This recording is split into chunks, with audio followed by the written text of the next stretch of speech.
Mi nombre es Cale Thornwick y trabajo en los profundos manufactorums de la colmena Terteus, en el séptimo de Mordian.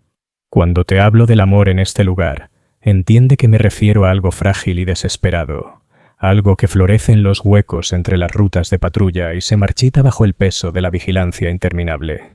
Esto no es una historia de gran romance ni de noble sacrificio. Es la historia de dos personas intentando encontrar un poco de calor en un mundo que ha olvidado lo que significa la palabra calor. El aire aquí sabe a respiración reciclada y a virutas de metal. En el subnivel Teta 9, 37 pisos por debajo de la reluciente fachada de la aguja, donde los nobles juegan sus juegos de política y placer. Nosotros forjamos los pernos que mantienen unido su mundo. El suelo del manufactorum se extiende kilómetros en todas direcciones. Un laberinto de cintas transportadoras, prensas estampadoras y estaciones de ensamblaje que nunca duermen. El sonido es constante, un golpeteo rítmico que se convierte en el latido mismo de tu existencia. Tras 18 años de este trabajo, ya no lo percibo como ruido. Es simplemente el sonido de estar vivo. Vi por primera vez a Meera Castellán hace 3 meses, durante la rotación de mitad de turno. Se movía entre las estaciones de control de calidad con una gracia que parecía imposible en este lugar de maquinaria chirriante e iluminación implacable. Su cabello oscuro estaba recogido en el estilo reglamentario, revelando la pálida línea de su cuello sobre el mono de trabajo. Cuando levantó la vista de su tablilla de datos, sus ojos guardaban algo que no había visto en años. No era esperanza exactamente, sino una especie de silenciosa rebeldía contra el peso aplastante de nuestra existencia. El imperio nos enseña que el amor es un lujo que no podemos permitirnos. Los vínculos personales debilitan la devoción al emperador. Crean dependencias que comprometen la eficiencia. Engendran ese tipo de pensamiento individualista que lleva a la herejía. Estas lecciones se nos graban desde que aprendemos a caminar, reforzadas con oraciones diarias, cuotas de trabajo y la amenaza constante de reeducación. Sin embargo, de alguna forma, contra toda lógica y seguridad, empecé a pensar en ella durante las largas horas en la línea de ensamblaje. Nuestro turno comienza a las 4 de la mañana, cuando las sirenas emiten su estridente llamada de despertar en los bloques habitacionales. A las 4:30 ya estamos en nuestras estaciones, cabezas inclinadas para la recitación diaria de la letanía del trabajo. En el esfuerzo encontramos propósito. Cantamos al unísono, nuestras voces resonando contra el techo metálico. En el propósito encontramos la voluntad del emperador. En la voluntad del emperador hallamos nuestra salvación. Las palabras me saben a ceniza, pero son necesarias. Los servocráneos que flotan sobre nosotros lo registran todo, con sus ojos mecánicos buscando señales de devoción insuficiente. Meera trabaja en la estación Gamma 7, revisando tolerancias de pernos y registrando informes de variaciones. Su supervisora es una mujer endurecida llamada Overseer Baldris, que ganó su puesto tras 40 años de servicio impecable y una absoluta dedicación a la doctrina imperial. Baldris observa a sus trabajadores con la intensidad de un halcón de caza, anotando cada pausa, cada mirada, cada instante de posible ineficiencia. Bajo su mirada, la conversación es mínima y siempre se centra en el trabajo. Pero existen momentos, breves huecos entre las rondas de supervisión, en los que se pueden intercambiar palabras. Durante uno de esos instantes, mientras entregaba una caja de pernos terminados en su estación, Meera levantó la vista de su pantalla cogitadora y habló. «Las variaciones de tolerancia están aumentando», dijo, su voz apenas audible sobre el rugido de la maquinaria. «El lote 77 alfa muestra microfracturas en el roscado». Asentí comprendiendo al instante. Esto no iba sobre pernos ni tolerancias. Hablaba de nosotros, de la distancia cuidadosa que manteníamos, de la fachada profesional que apenas ocultaba algo más profundo. Las microfracturas de las que hablaba estaban en nosotros mismos, las diminutas grietas en nuestro adoctrinamiento que permitían que echaran raíces pensamientos prohibidos. «Revisaré los ajustes de presión de estampado», respondí encontrando su mirada por un instante. «Después del turno». Esas palabras cargaban un peso mucho mayor que su significado superficial. Después del turno significaba la breve ventana de semifreedom antes del ciclo de descanso obligatorio. Significaba esquivar patrullas de toque de queda y redes de vigilancia que registraban cada movimiento en los bloques habitacionales. Significaba encontrar la manera de existir como algo más que piezas productivas en la gran máquina del emperador. El toque de queda comienza a las 22 horas y dura hasta las 4 horas. Durante esas 6 horas, el movimiento por la colmena se restringe únicamente a personal esencial, trabajadores regresando de turnos tardíos, cuadrillas de mantenimiento y las omnipresentes patrullas de los Adeptus Arbites. Las calles entre los manufactorums y los bloques residenciales se convierten en cañones llenos de sombras y del zumbido distante de los procesadores atmosféricos. Las tiras de lumen proporcionan charcos de luz amarillenta cada 50 metros, creando un tablero intercalado de visibilidad y oscuridad. Para reunirse con alguien durante el toque de queda hace falta una planificación cuidadosa. Las rutas de patrulla siguen patrones predecibles, cronometrados para garantizar cobertura total sin perder eficiencia. Los arbites se mueven en parejas, sus armaduras de carapacho brillando bajo la iluminación artificial, con las porras eléctricas listas en sus cinturones. No son crueles, solo exhaustivos. Entienden que el orden exige vigilancia constante, que incluso la más mínima desviación del protocolo puede llevar al caos. Pero los patrones pueden aprenderse, los tiempos pueden memorizarse, y el amor, al parecer, hace que las personas estén dispuestas a asumir riesgos extraordinarios. El establecimiento que elegí se llamaba La Corona Oxidada, ubicado en un almacén convertido, 3 niveles más abajo de mi bloque de hábitat. No era oficialmente un bar, ya que el consumo recreativo de alcohol requería permisos que rara vez se otorgaban al personal de manufactura. En su lugar, existía en un espacio gris de la burocracia imperial, clasificado técnicamente como un dispensador de suplementos nutricionales que, casualmente, servía bebidas de grano fermentado junto con las raciones proteicas obligatorias. El propietario era un anciano llamado Yorick, que había perdido el brazo izquierdo en una explosión de conducto de plasma 20 años atrás. El reemplazo mecánico que chasqueaba y zumbaba cada vez que se movía era una obra maestra de la ingeniería del Mechanicus, con piezas de latón y servomotores expuestos. Había servido como tecnoadepto antes de que su lesión lo relegara a la vida civil, y entendía bien el delicado equilibrio entre cumplir las regulaciones y permitir a la gente los pequeños consuelos que hacían soportable la existencia. ¿Lo de siempre, Thorwick?, preguntó cuando llegué a las 21:47, 13 minutos antes de que comenzara el toque de queda. Sus dedos mecánicos tintinearon contra la superficie metálica de la barra, mientras alcanzaba una botella de algo que generosamente podría llamarse cerveza. 2. Respondí en voz baja. Estoy esperando a alguien. El ojo humano de Yorick me estudió por un largo momento. El mecánico, un lente rojo encajado en su cuenca cicatrizada, zumbó suavemente al enfocar. Esperar a alguien durante horas de toque de queda era peligroso. Implicaba planificación, coordinación, el tipo de relaciones personales que atraían la atención no deseada. El control de temperatura ha estado irregular últimamente, dijo al fin, mientras llenaba 2 tazas de cerámica con el líquido pálido. La gente ha venido a calentarse. Nada raro en eso. Asentí, comprendiendo. Si alguien preguntaba, éramos simplemente 2 trabajadores buscando refugio del ambiente artificialmente regulado. Encuentros aleatorios, no reuniones planeadas. La diferencia era sutil, pero legalmente significativa. Meera llegó 17 minutos después de iniciado el toque de queda. Escuché sus pasos sobre la rejilla metálica antes de que la puerta se abriera, dejando entrar un remolino de aire reciclado y el murmullo distante de la maquinaria. Se movía con rapidez, sus botas reglamentarias resonando suavemente contra el suelo. Sus ojos recorrieron el espacio débilmente iluminado antes de detenerse en mí, y algo en su expresión se relajó.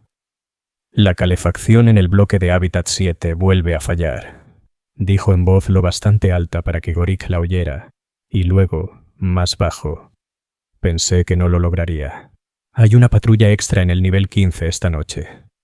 Empujé la segunda taza hacia ella, notando el ligero temblor en sus manos al alzarla. La bebida fermentada era amarga y aguada, pero estaba caliente, y el calor era una mercancía preciosa en los niveles profundos de la colmena. Los fallos de equipo parecen estar aumentando, respondí manteniendo la ficción. Quizás el Mechanicus deba realizar rituales de mantenimiento más exhaustivos. Hablamos así durante casi una hora, con conversaciones llenas de dobles significados y cuidadosas omisiones. Para cualquier dispositivo de escucha, éramos simplemente dos trabajadores discutiendo sobre cuestiones operativas y buscando un refugio temporal. Pero bajo la superficie, estábamos trazando el mapa de los territorios de nuestros pensamientos, encontrando los lugares donde nuestras fachadas cuidadosamente construidas mostraban grietas. Meera había nacido en los niveles medios, hija de un escriba que servía en la oficina administrativa local. Su infancia transcurrió entre tablillas de datos y sistemas de archivo, aprendiendo a navegar la interminable burocracia que mantenía funcionando la colmena. Pero un error clerical en su asignación educativa la envió a los niveles manufactureros en lugar de continuar en el servicio administrativo. Hablaba de ello sin amargura, pero yo podía escuchar la pérdida en su voz, la vida que podría haber tenido, rodeada de libros y conocimiento, en vez de metal y ruido. A veces me pregunto cómo sería, dijo, mirando su taza, trabajar con cosas vivas en lugar de máquinas, cultivar comida, quizá, o cuidar animales, lugares donde las cosas cambian y crecen en vez de desgastarse sin cesar. Ese tipo de pensamientos bordeaban un terreno peligroso. Las vastas ciudades del imperio estaban construidas sobre el principio de que el papel de la humanidad era servir a la máquina del imperio, no dedicarse a primitivos oficios agrícolas. Pero en la penumbra de la corona oxidada, con el sonido de la maquinaria distante amortiguando nuestras palabras, esos sueños prohibidos parecían seguros de compartir. Mi abuelo me contaba historias, le dije, sobre los primeros colonos en Mordian 7, antes de las colmenas, cuando aún había cielos abiertos y patrones climáticos naturales. Decía que el aire olía distinto entonces, limpio. Meera levantó la vista de su bebida y sus ojos se encontraron con los míos a través de la pequeña mesa. ¿Tú crees esas historias? Quiero creerlas, admití. Quiero creer que en algún lugar, de alguna forma, las cosas fueron diferentes alguna vez. Quizá fue lo más herético que había dicho en mi vida. La verdad imperial enseñaba que el estado actual de la humanidad era el orden natural y óptimo de la existencia. Sugerir que las cosas habían sido mejores en el pasado, o que podían ser diferentes en el futuro, era cuestionar la sabiduría fundamental del diseño del emperador. Sin embargo, decirlo frente a ella me pareció lo más honesto que había hecho nunca. Nos marchamos por separado, con 10 minutos de diferencia, para evitar crear patrones que los sistemas de vigilancia pudieran detectar. Meera fue primero, desvaneciéndose en el laberinto de pasillos que conducían de regreso a los bloques residenciales. Yo esperé, contando los latidos de mi corazón antes de seguir una ruta distinta que me llevó a través de 3 controles de seguridad hasta mi unidad de hábitat. Las patrullas fueron rutinarias esa noche. En el punto de control Delta 7, un ejecutor del Arbitres escaneó mi identificación de trabajo y registró mis datos biométricos. Su compañera, una mujer con las manos marcadas por cicatrices de veterana, hizo las preguntas habituales sobre mi destino y el motivo de estar fuera durante el toque de queda. Dispensario de suplementos nutricionales, respondí mostrando el recibo que Yorick me había dado. Cumplimiento reglamentario por requerimientos metabólicos. El ejecutor examinó el recibo con minuciosidad profesional. La corona oxidada estaba registrada ante las autoridades correspondientes, su inventario correctamente catalogado y grabado. Los trabajadores podían acudir a recibir nutrición adicional si sus turnos creaban desequilibrios metabólicos. Todo estaba en orden, documentado, contabilizado. Proceda a su área residencial designada, dijo, devolviéndome la identificación. Informe cualquier actividad inusual a la patrulla más cercana. Por el emperador, respondí dando la respuesta correcta. Por el emperador, repitió ella, volviendo ya su atención al siguiente punto de control. Mi unidad de hábitat era una disposición estándar, 3 por 4 metros, con un nicho para dormir, una instalación básica de saneamiento y un pequeño espacio para preparar raciones de comida. Las paredes pintadas de gris reglamentario estaban marcadas solo por el águila imperial estándar y una pantalla de datos que mostraba los horarios de turno y los anuncios administrativos. Era idéntica a miles de otras unidades a lo largo de los bloques residenciales, diseñadas para la eficiencia y no para el confort. Pero esa noche, mientras me recostaba en el estrecho nicho de descanso, el espacio se sentía distinto, transformado. El recuerdo de la conversación, de los pensamientos compartidos y las miradas cuidadosas, lo había convertido de un simple lugar de reposo en algo que se acercaba a un hogar. Por primera vez en años, me descubrí imaginando cómo se vería con pequeños toques personales.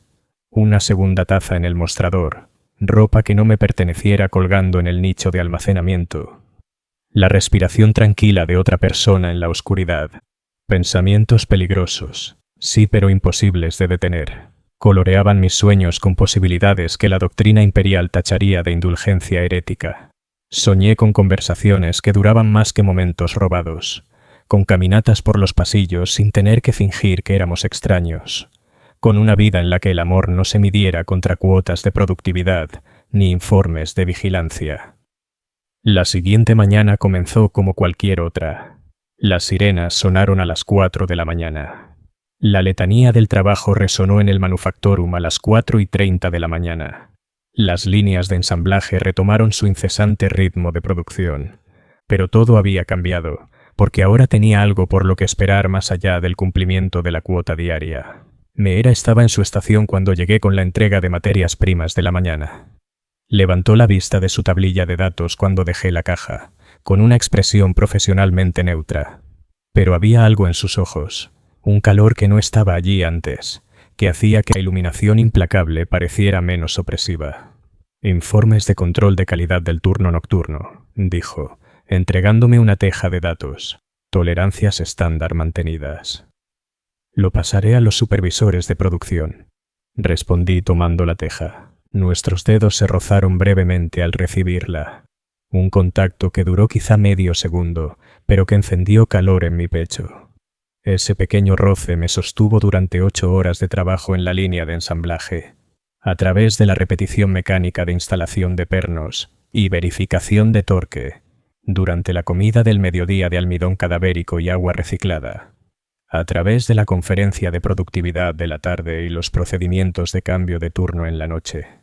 Era una diminuta rebelión contra la deshumanizante eficiencia de nuestra existencia, un recordatorio de que éramos más que la suma de nuestra producción. Pero las pequeñas rebeliones, como semillas en un suelo hostil, requieren cuidados para sobrevivir. La segunda reunión fue más difícil de organizar. Los horarios de patrulla habían sido modificados, añadiendo elementos aleatorios que hacían el tiempo impredecible. Se estaban realizando barridos de seguridad adicionales en los sectores industriales, en teoría como parte de auditorías rutinarias de eficiencia, pero claramente diseñados para desalentar reuniones no autorizadas.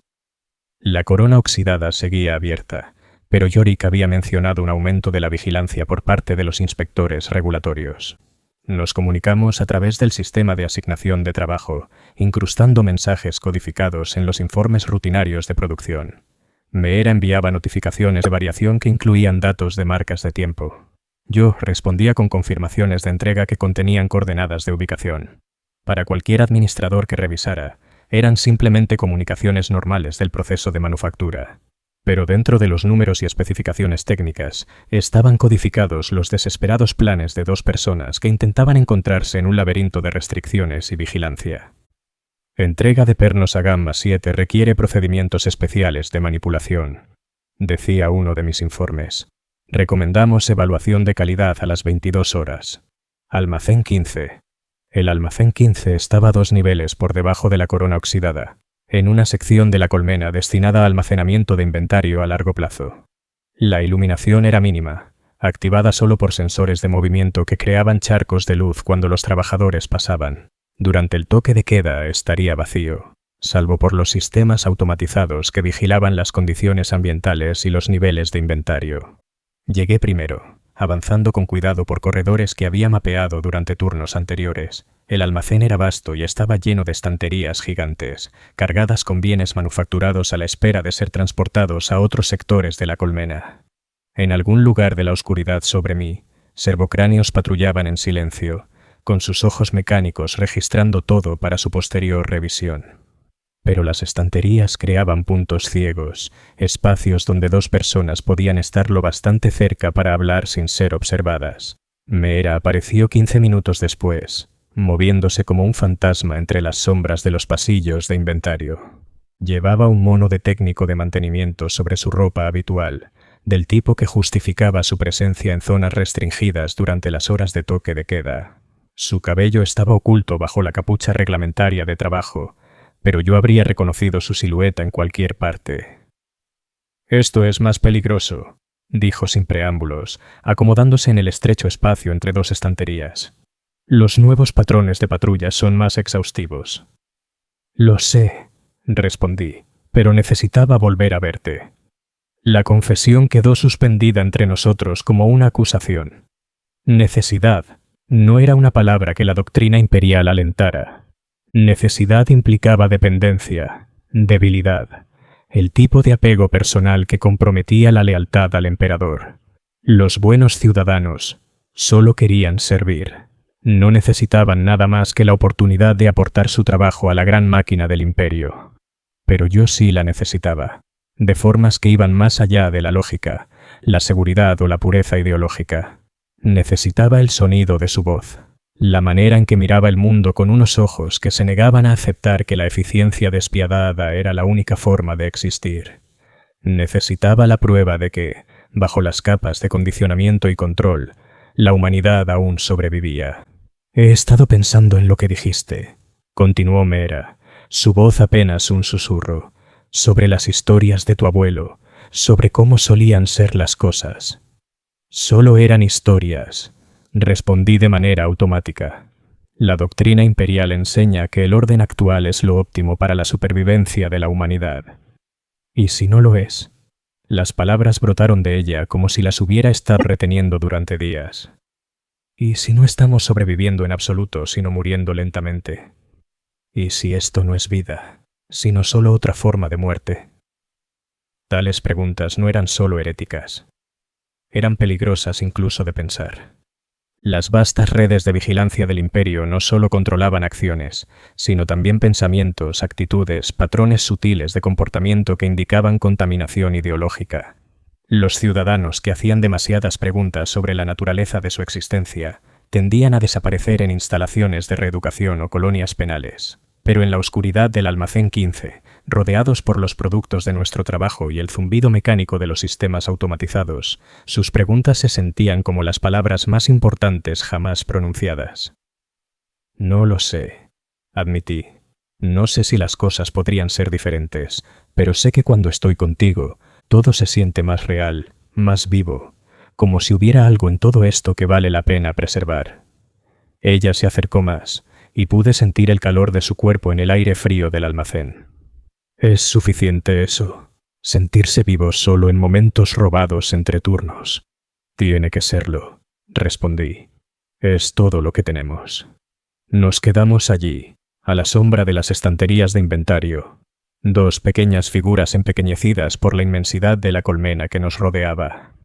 Arriba, los servocráneos seguían con sus patrullas interminables. Más allá de los muros del almacén, millones de personas dormían en unidades habitacionales idénticas, preparándose para otro día de trabajo idéntico. La gran máquina del imperio seguía girando, transformando vidas humanas en recursos, sueños en productividad, estadísticas y el amor en métricas de eficiencia. Pero durante unos pocos y preciosos minutos, fuimos más que simples piezas de esa máquina. Éramos Kale y Meera, dos personas que se habían encontrado a través de la vasta soledad de la existencia y que habían elegido arriesgarlo todo por el simple acto de ser humanos juntos. Cuando nos separamos esa noche, ella me besó en la mejilla. Un leve roce de labios contra piel que duró apenas 2 segundos, pero lo cambió todo. Era un gesto tan pequeño, casi insignificante, en el contexto de las vastas crueldades y luchas interminables que definían la vida en la colmena. Pero también era un acto de profunda rebelión, una declaración de que, a pesar de todo lo que el imperio había hecho para despojarnos de nuestra humanidad, algo esencial aún permanecía. La tercera reunión nunca ocurrió. Llegué al lugar acordado, otro almacén del sector industrial, a la hora fijada, pero Meera no apareció.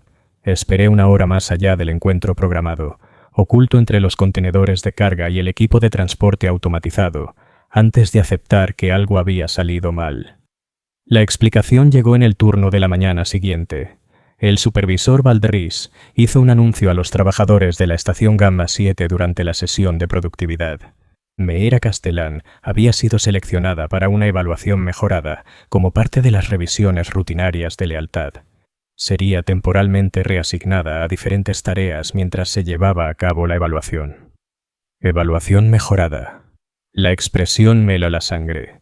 Era el eufemismo burocrático para el proceso que evaluaba a los ciudadanos cuyos índices de lealtad habían caído por debajo de los umbrales aceptables. Implicaba entrevistas intensivas, pruebas psicológicas, revisión de asociaciones personales y análisis de patrones de conducta.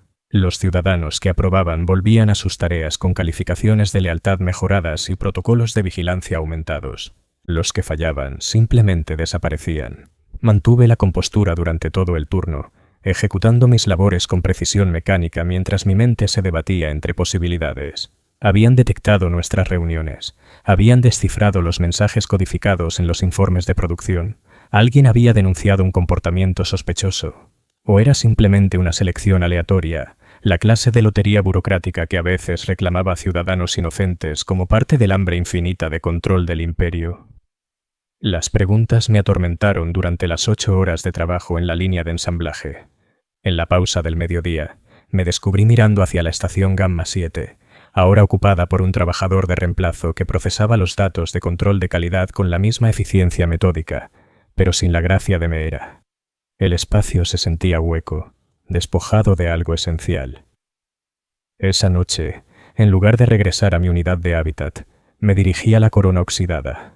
Jorik estaba tras la barra como de costumbre, su brazo mecánico emitiendo suaves chasquidos mientras limpiaba recipientes con movimientos practicados. Al verme entrar, levantó la mirada, su ojo humano estudiando mi rostro con la cautela de alguien que había sobrevivido décadas en los espacios grises de la sociedad imperial.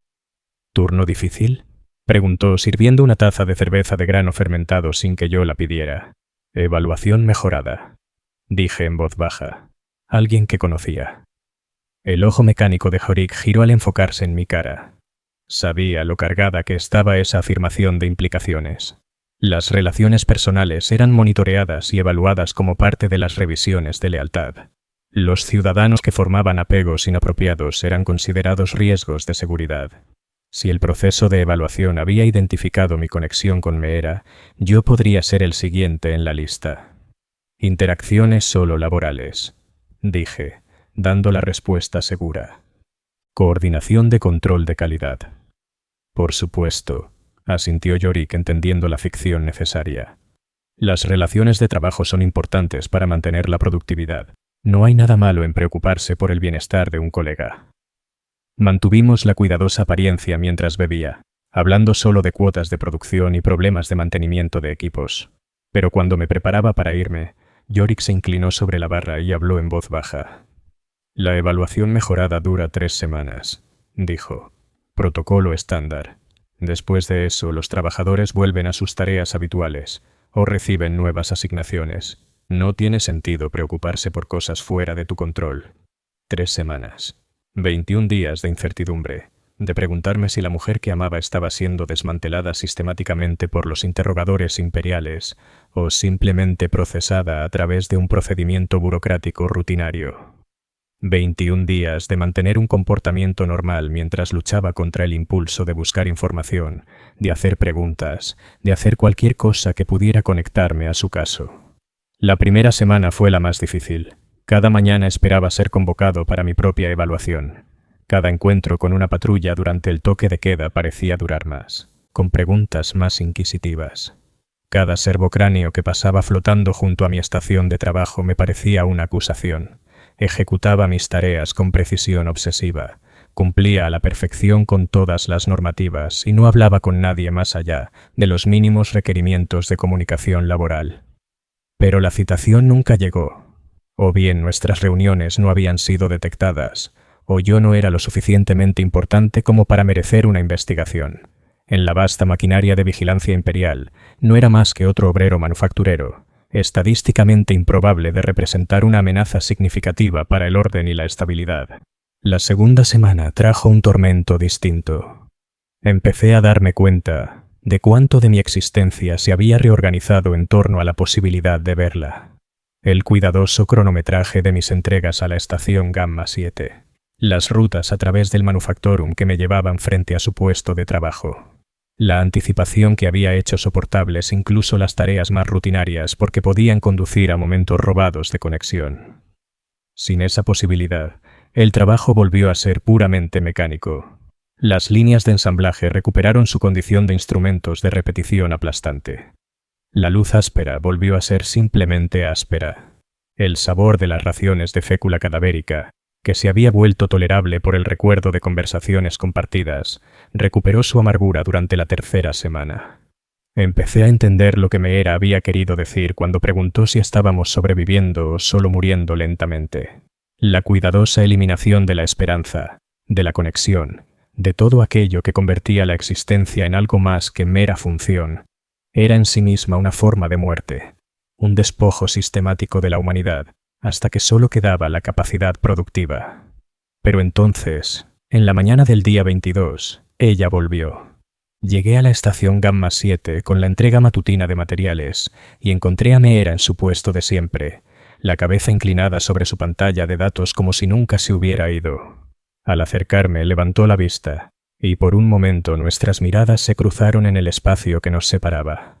Estaba cambiada. El calor que había comenzado a brotar en su expresión durante nuestro breve cortejo había desaparecido, sustituido por la neutralidad cuidadosa que marcaba a los ciudadanos que habían sobrevivido a la evaluación mejorada. Sus movimientos eran más precisos, más mecánicos. Sus respuestas a las comunicaciones laborales eran exactamente las que dictaban las normas, nada más y nada menos. Estación de control de calidad lista para recibir materiales, dijo con voz plana y profesional.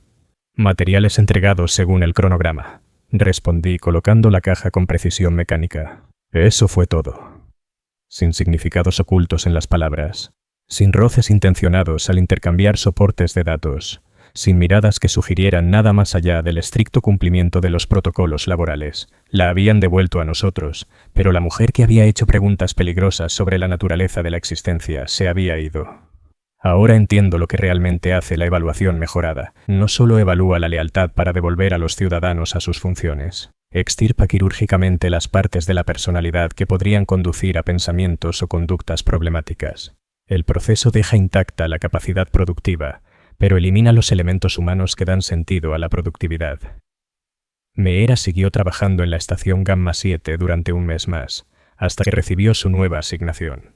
Las órdenes de traslado llegaron por los canales administrativos rutinarios, reasignándola a una instalación manufacturera en la Colmena Secundus, al otro lado del continente. Una rotación de personal estándar, diseñada para evitar la formación de vínculos locales que pudieran comprometer la lealtad hacia la estructura imperial en su conjunto. En su último día, le entregué materiales en su estación por última vez.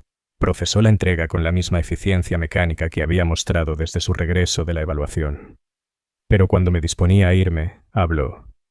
Cole Thorwick, dijo, usando mi nombre completo por primera vez desde el examen. Quiero que sepas que lo recuerdo todo. Las palabras fueron pronunciadas en voz baja, apenas audibles sobre el ruido de fondo del Manufactorum. Para cualquiera que monitoreara nuestra conversación, sonarían como un simple reconocimiento de nuestra relación profesional. Pero yo capté el verdadero significado, el mensaje que arriesgaba todo para transmitir. El proceso de evaluación no había borrado sus recuerdos, solo su capacidad de actuar sobre los sentimientos que representaban. En algún lugar, bajo los protocolos de lealtad cuidadosamente construidos, aún sobrevivía la mujer que había soñado con cultivar vida, y que había cuestionado la naturaleza de nuestra existencia. No podía expresar esos sentimientos, no podía permitir que influyeran en su conducta, pero no había olvidado. Yo también lo recuerdo, respondí, dando la única contestación posible. Esa tarde, después de que hubiera recogido sus efectos personales y presentado sus últimos informes, Mira Castellán desapareció en la red de transporte que la llevaría a su nuevo destino. La observé a través de las ventanas de observación mientras el carguero ascendía por los niveles de la colmena, alejándola de todo lo que brevemente habíamos compartido. A la mañana siguiente, su reemplazo llegó a la estación Gamma 7, un joven llamado Darius, recién salido de las instalaciones educativas, ansioso por demostrar su valía mediante la devoción al deber y el cumplimiento de las normas. Procesaba los datos de control de calidad con admirable eficiencia y mantenía una comunicación laboral perfecta, pero el espacio seguía vacío, despojado de algo esencial que nunca había existido oficialmente. De eso hace 6 meses. Yo sigo trabajando en los niveles profundos del Manufactorum, entregando materiales y manteniendo los cronogramas de producción con precisión mecánica. Las líneas de ensamblaje cumplen sus cuotas de pernos y sujetadores, contribuyendo a los vastos proyectos de construcción que mantienen funcionando al imperio. Los servocráneos flotan arriba, registrando todo para su análisis posterior. Las patrullas continúan con sus patrones predecibles a través de los corredores y bloques habitacionales. Durante las horas de toque de queda, a veces me descubro caminando junto al almacén 15, donde una vez permanecimos juntos en la sombra de las estanterías de inventario y pronunciamos palabras peligrosas sobre la naturaleza de la existencia. El espacio sigue igual, lleno de los mismos productos esperando transporte a otros sectores de la colmena.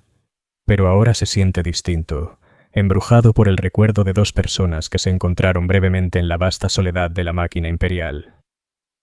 Ya no visito la corona oxidada. La ecuación entre riesgo y beneficio ya no tiene sentido sin alguien con quien compartir la ficción cuidadosamente mantenida de buscar refugio de las irregularidades atmosféricas.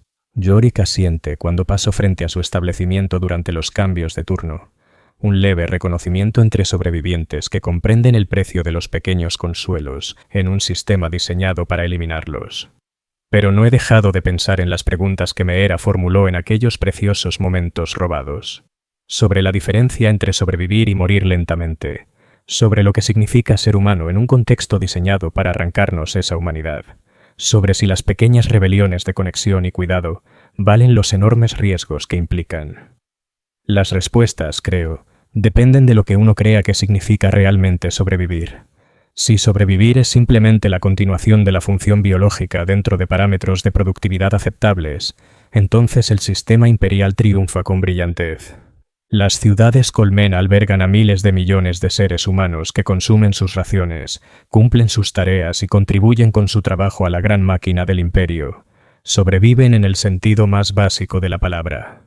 Pero si sobrevivir significa algo más que mera función, si requiere la preservación de las cualidades que hacen que la existencia tenga sentido en lugar de simplemente sostenerla, entonces el panorama se vuelve más complejo.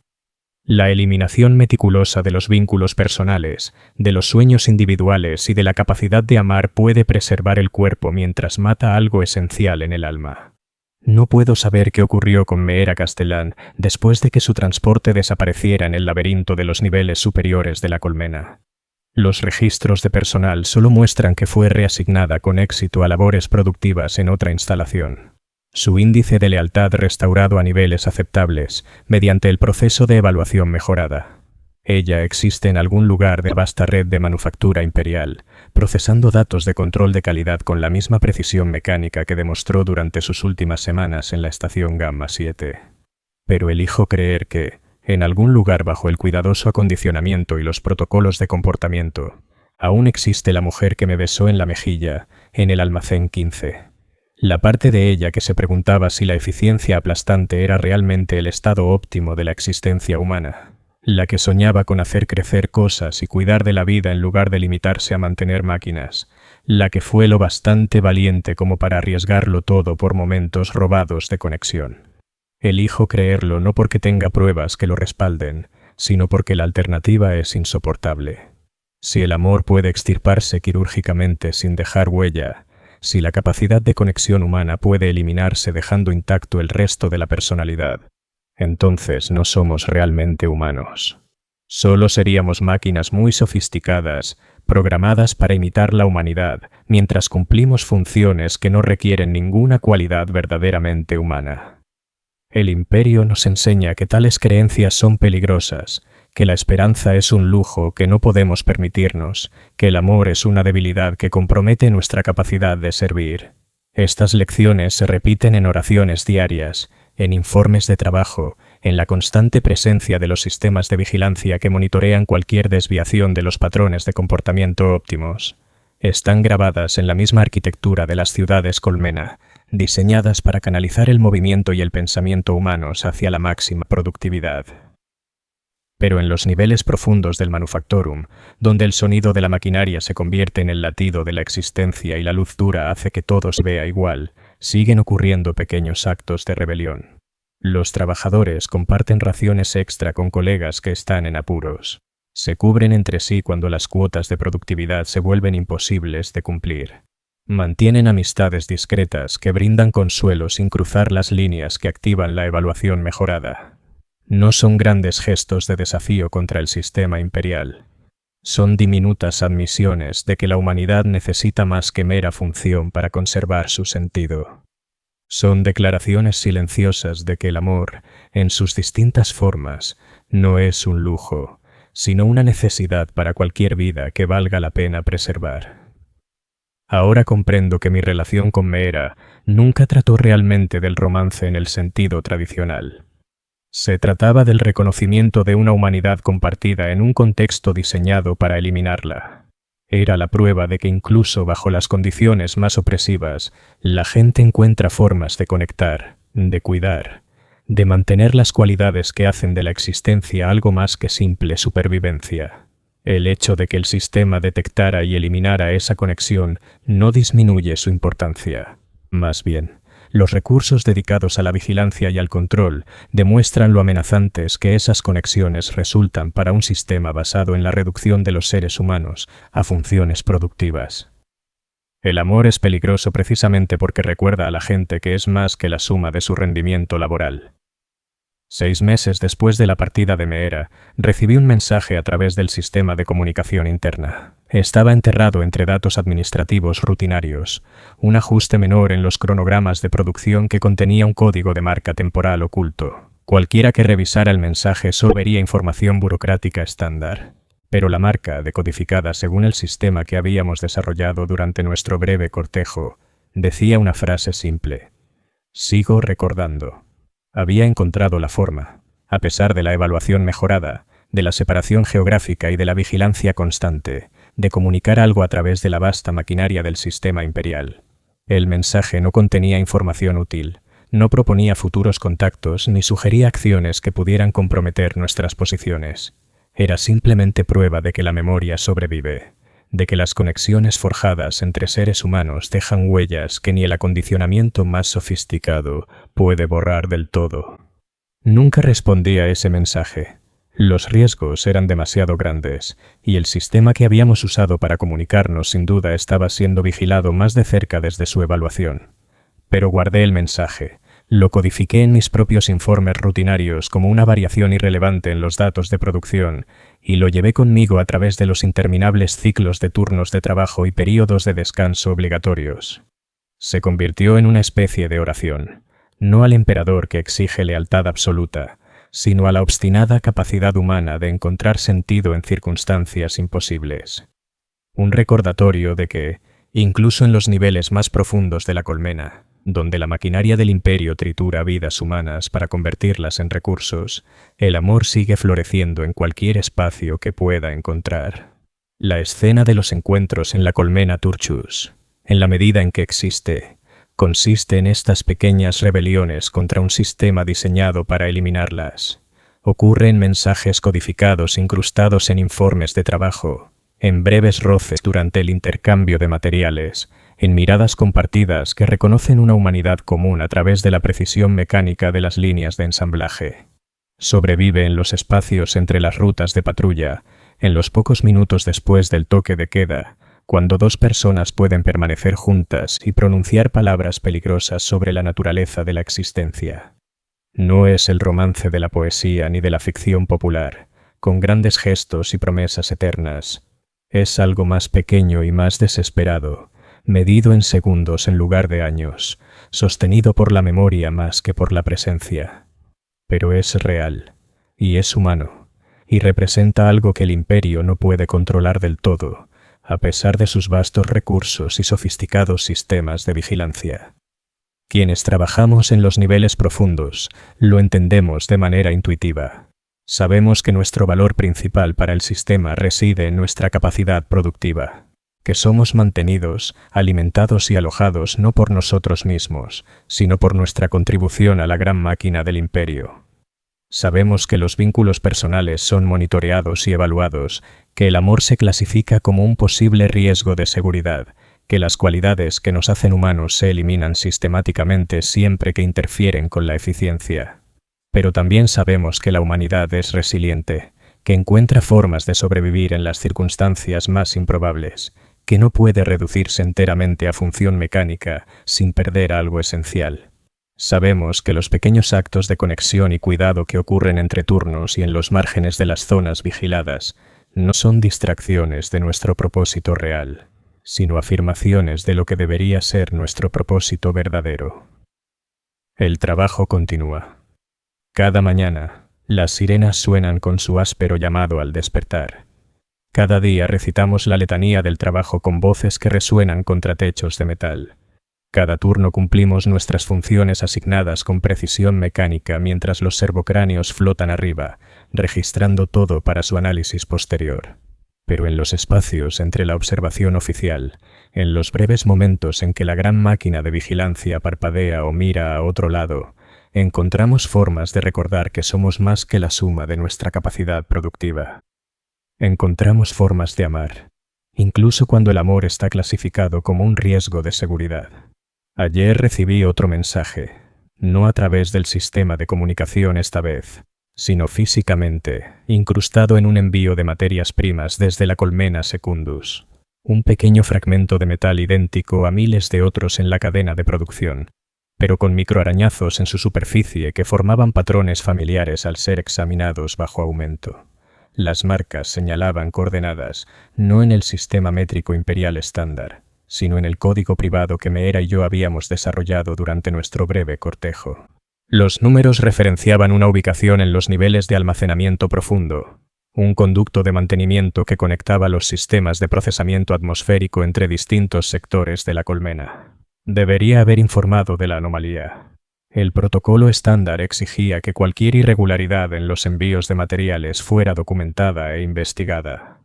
Los arañazos en la superficie del metal representaban un posible sabotaje, una modificación no autorizada de los recursos imperiales, el tipo de brecha de seguridad que requería atención inmediata de las autoridades competentes. En cambio, presenté un informe indicando que los materiales cumplían todas las especificaciones de calidad y los distribuí según los procedimientos estándar.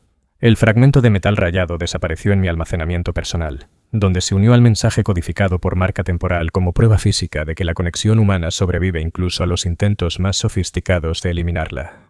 Esta noche, cuando el turno termine y empiece el toque de queda, me dirigiré a las coordenadas especificadas en esos microarañazos.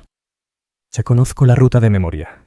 Después de meses de mapear los patrones de patrulla y las zonas de vigilancia en los sectores industriales, sé qué corredores están monitoreados solo por sistemas automatizados, qué puntos de acceso requieren autorización biométrica y qué conductos de mantenimiento conectan diferentes niveles sin activar alertas de seguridad.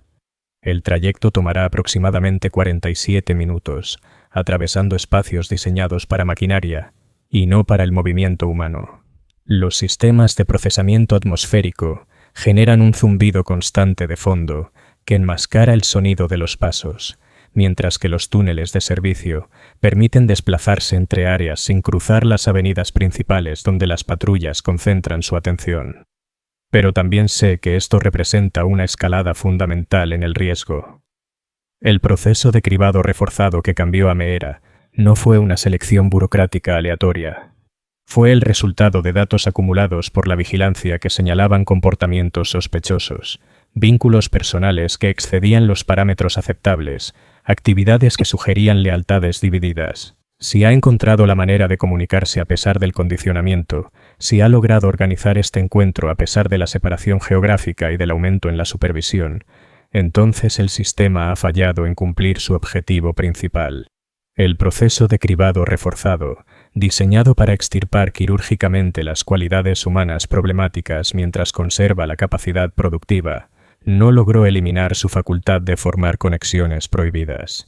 Un fallo así no pasa desapercibido por mucho tiempo. El vasto aparato de vigilancia del imperio está diseñado para detectar anomalías, patrones que indiquen problemas sistemáticos en el proceso de condicionamiento. Los ciudadanos que demuestran resistencia a la modificación conductual representan posibles vectores de contaminación ideológica, riesgos de seguridad que requieren intervenciones más agresivas. Al responder a su mensaje, al abrirme paso por los túneles de mantenimiento hacia el encuentro que ha dispuesto, estoy cruzando una línea de la que no hay retorno. Estoy pasando de la resistencia pasiva a la desobediencia activa, de los pensamientos privados a la acción coordinada. Me estoy convirtiendo exactamente en la clase de amenaza a la seguridad que el sistema está diseñado para identificar y eliminar. Pero la alternativa es aceptar que el amor puede ser erradicado de la existencia humana, que las cualidades que hacen que la vida tenga sentido pueden retirarse como si fueran componentes defectuosos en un proceso de manufactura. La alternativa es reconocer que no somos realmente humanos, sino solo máquinas biológicas sofisticadas creadas para cumplir funciones que no requieren ninguna humanidad real.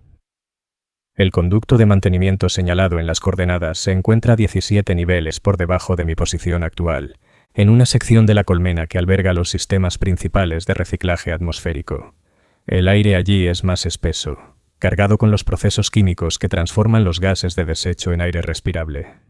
La iluminación es mínima, suficiente apenas para que los equipos de mantenimiento puedan orientarse en los sistemas esenciales.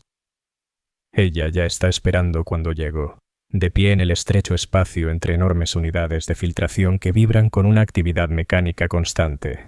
Sus monos de mantenimiento esta vez son auténticos, marcados con los códigos de identificación del personal de sistemas atmosféricos. Su cabello es más corto de lo que recuerdo, cortado con el estilo práctico requerido para el trabajo técnico en espacios confinados. Pero sus ojos, cuando se alzan hacia mí al acercarme, contienen algo que el proceso de cribado reforzado se suponía debía haber eliminado para siempre. No la calidez que había comenzado a desarrollarse durante nuestro breve cortejo, sino algo más profundo y más peligroso, el reconocimiento de un propósito compartido, el entendimiento mutuo, la conexión que surge entre quienes han visto más allá de las cómodas mentiras que hacen soportable la existencia.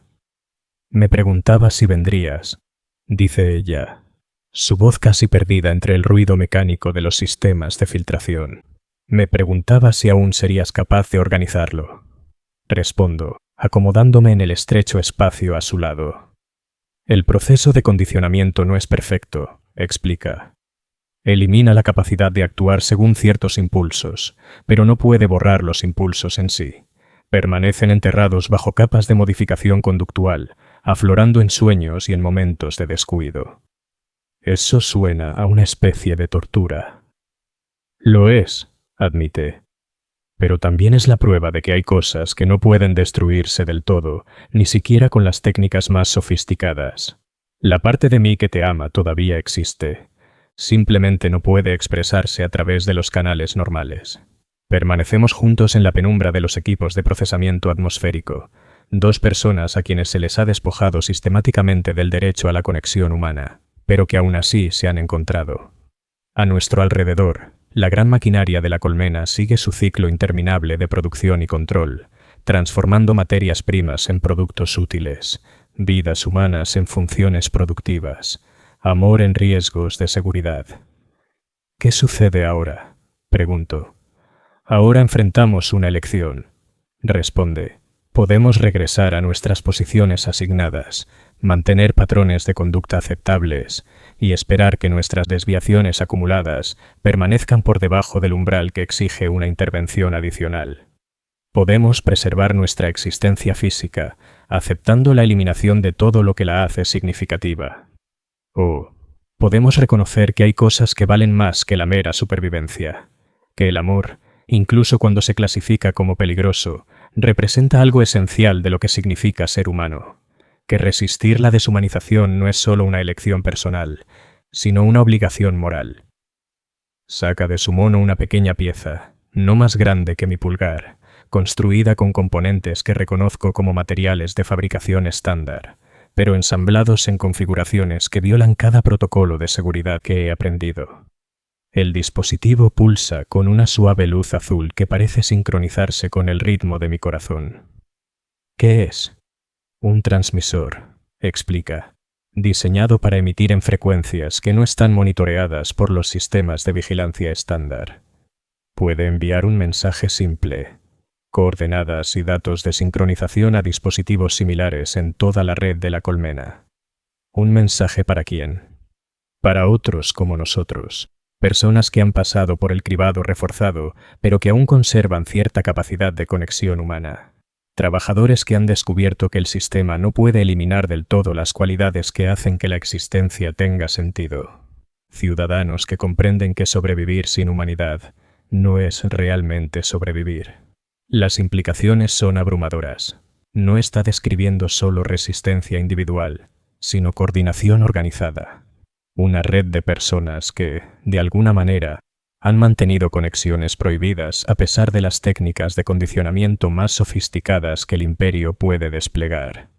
Una conspiración de amor oculta bajo capas de modificación conductual y protocolos de vigilancia. ¿Cuántos? Pregunto.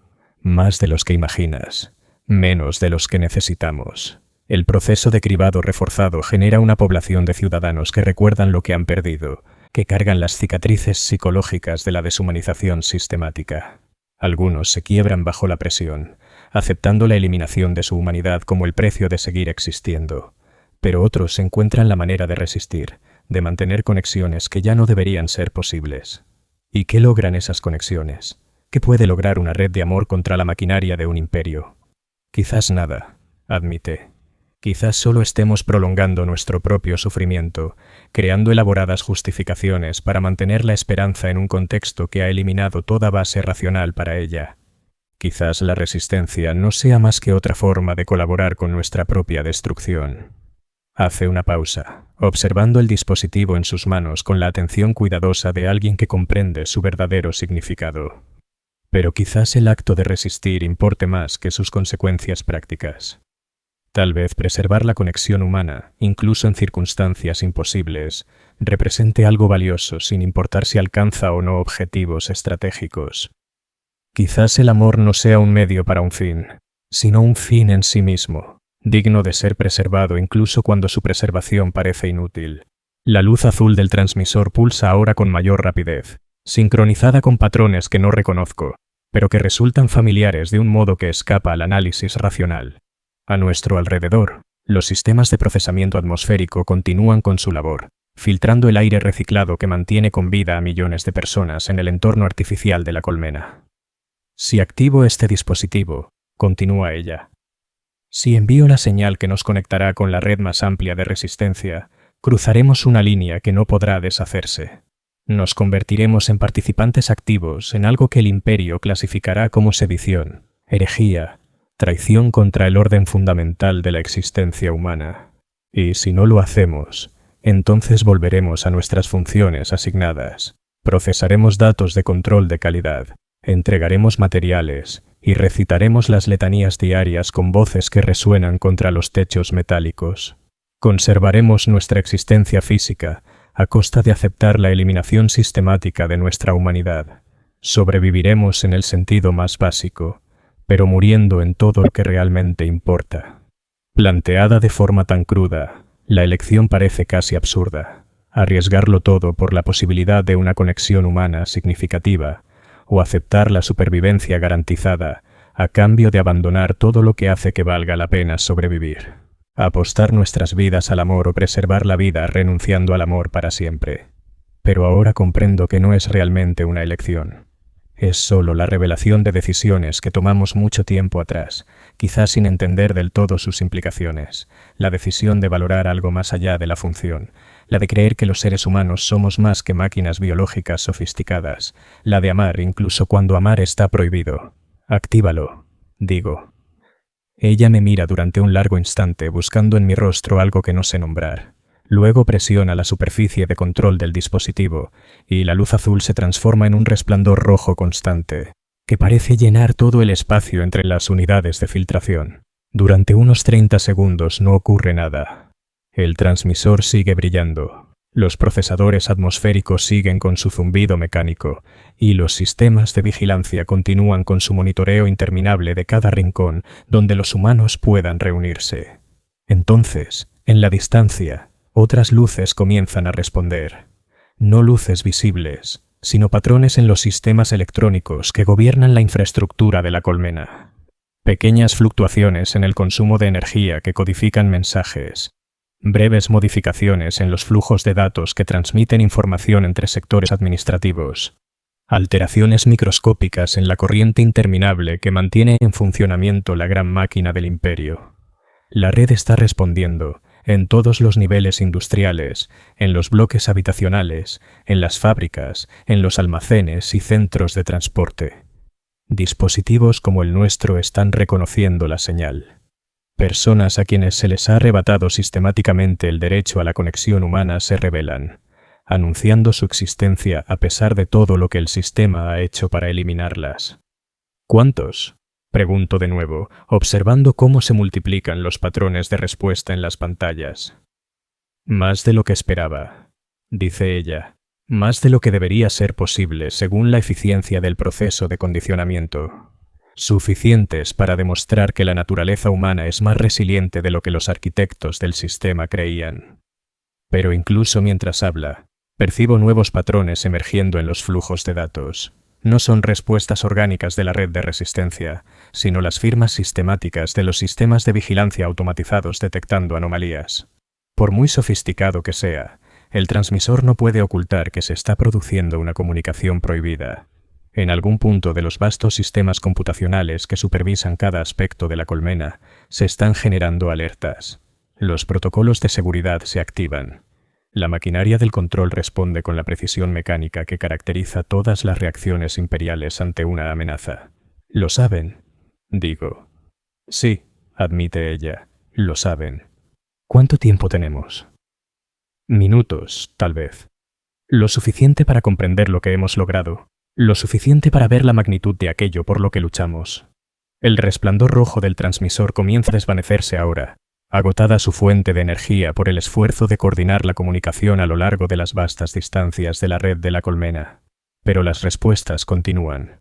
Patrones de reconocimiento y conexión que revelan la verdadera extensión de la resistencia. Están en todas partes, en todos los sectores, en todos los niveles, en cada rincón funcional de las operaciones. Trabajadores que procesan la distribución de alimentos, técnicos que mantienen los sistemas de transporte, burócratas que archivan informes administrativos, guardias que patrullan durante el toque de queda. Todos ellos conservando algún fragmento de humanidad intacta, alguna capacidad de conexión que el cribado reforzado no pudo eliminar. Esto es lo que significa el amor en los niveles profundos del imperio, dice Meera, observando los patrones de respuesta con lo que parece ser satisfacción, no romance, no pasión ni los gestos grandiosos de la ficción popular. Es la obstinada negativa a aceptar que los seres humanos puedan reducirse a mera función. La insistencia en que la conexión importa más que la supervivencia. Que hay cosas que valen la pena preservar incluso cuando su preservación parece imposible. El sonido de botas sobre la rejilla metálica resuena en el conducto de mantenimiento, todavía lejano, pero acercándose con el ritmo constante de patrones de búsqueda profesionales. Los equipos de respuesta del Arbites han localizado nuestra área general y realizan barridos sistemáticos para identificar nuestra posición exacta. Tal vez tengamos 2 minutos antes de que lleguen a esta sección del sistema de procesamiento atmosférico. ¿Te arrepientes de algo?, pregunta ella. De los encuentros, de los mensajes, del riesgo que corrimos solo para probar que seguíamos siendo humanos. De todo. De haber elegido amar cuando amar estaba prohibido. De haber decidido conectar cuando la conexión era clasificada como peligrosa. De habernos negado a aceptar que la supervivencia sin humanidad valía la pena. Reflexiono mientras escucho los pasos de los equipos de ejecución cada vez más cerca. En 2 minutos, quizá menos, nuestra breve rebelión habrá terminado. Seremos sometidos a los protocolos de cribado más extremos, reservados para los ciudadanos que demuestran resistencia activa al sistema de condicionamiento. Las partes de nuestras personalidades que nos permitieron amar serán eliminadas con mayor precisión y de manera permanente, si es que sobrevivimos al proceso. No, respondo al fin, no me arrepiento. Incluso si todo acaba aquí, aunque no hayamos logrado nada más que demostrar que resistir era posible, incluso si el amor al final no pudo superar la maquinaria del control, no me arrepiento de haberlo intentado. ¿Y fallamos?, pregunto, señalando los patrones de respuesta que aún titilan en las pantallas. Mira a tu alrededor. Mira lo que revelamos. Cientos de personas en esta colmena. Quizás miles. Todos conservando alguna capacidad de conexión humana a pesar de todo lo que el sistema hizo para eliminarla. Una red de amor que existía en los intersticios de la observación oficial. Una red que será desmantelada ahora que ha sido expuesta. Quizá. Pero el conocimiento de que existió, de que fue posible, de que los seres humanos encontraron la forma de amar incluso bajo estas condiciones, ese conocimiento no puede ser eliminado. Se convierte en parte del registro histórico, prueba de que hubo resistencia incluso cuando parecía inútil. Los pasos son más cercanos ahora, acompañados por las firmas electrónicas de los escáneres diseñados para detectar presencia humana en espacios confinados. Los equipos de ejecución avanzan con eficiencia practicada por siglos, siguiendo protocolos perfeccionados para sofocar exactamente este tipo de resistencia organizada. Meera extiende su mano, y yo la tomo sin dudar. Su piel está cálida contra la mía, un recordatorio de la realidad física que sustenta todas las abstracciones sobre amor, resistencia y naturaleza humana. En estos momentos finales, no somos símbolos, ni riesgos de seguridad, ni ejemplos de fracaso en el condicionamiento. Somos simplemente Kale y Meera, dos personas que se encontraron a través de la vasta soledad de la existencia y eligieron arriesgarlo todo por el privilegio de ser humanos juntos. La amo, dice ella, pronunciando las palabras que el proceso de evaluación mejorada fue diseñado para volver imposibles. Yo también te amo, respondo, entendiendo que quizás sea la última vez que alguno de los dos pueda experimentar tales sentimientos. Los equipos de ejecución ya están en la entrada de nuestra sección. Su equipo de rastreo marca nuestra posición con datos de objetivo. En segundos irrumpirán en el estrecho espacio entre las unidades de filtración y nuestra breve rebelión llegará a su fin. Seremos separados, procesados, despojados de manera sistemática de las cualidades que hicieron posible este momento. Pero ahora, en estos últimos segundos, existimos como prueba de que hay cosas que no pueden ser eliminadas por completo, ni siquiera por los sistemas de control más sofisticados.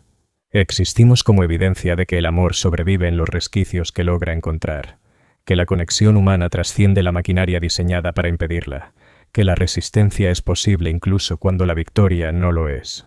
El resplandor rojo de la baliza de transmisión se desvanece hasta apagarse. Su mensaje ha sido enviado, su energía agotada. A nuestro alrededor, los grandes sistemas de procesamiento atmosférico continúan su trabajo interminable, filtrando el aire reciclado que mantiene con vida a la colmena. Sobre nosotros, millones de personas duermen en sus módulos idénticos, preparándose para otro día de idéntico trabajo al servicio de la gran máquina del imperio. Pero en algún punto de esa vasta red de vidas humanas, queda el conocimiento. La certeza de que hubo resistencia, de que el amor sobrevivió, de que los seres humanos encontraron formas de conectarse incluso cuando la conexión estaba prohibida. La memoria de lo que logramos aquí, en este estrecho espacio entre máquinas, en estos momentos robados antes de que llegaran los equipos de ejecución. Quizá eso sea suficiente. Quizá la preservación de ese conocimiento, de esa posibilidad, de esa prueba de la resiliencia humana, justifique los riesgos que corrimos y el precio que pagaremos. Quizá el amor no necesite triunfar para ser valioso. No necesita superar la maquinaria.